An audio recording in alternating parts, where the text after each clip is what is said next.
Hello, and in this video, I will be showing you how to install Microsoft Teams on your Windows computer.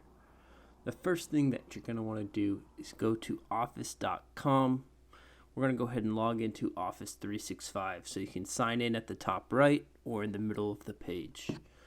At the sign in prompt, type in your Office 365 login. Typically, this is going to be your email.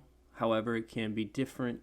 And then we're going to go ahead and type in your password. Once you've done that, please type in your two-factor authenticator code from your Microsoft Authenticator app if you have that turned on. If not, you'll just log in. Once we're in, you're going to go ahead and click on this Microsoft Teams icon. It's the purple one right here. It's going to go ahead and open up a new tab. And once loaded in, you can click the Get Windows app icon in the middle of the page. That's going to go ahead and install the application. If you already have logged in, it'll look like this. And what you can do is in the bottom left-hand corner, you could find this icon. And this icon is going to install the desktop app for you as well. Once you click it, it'll start the download, and then you can install. Thanks for watching, and have a great rest of your day.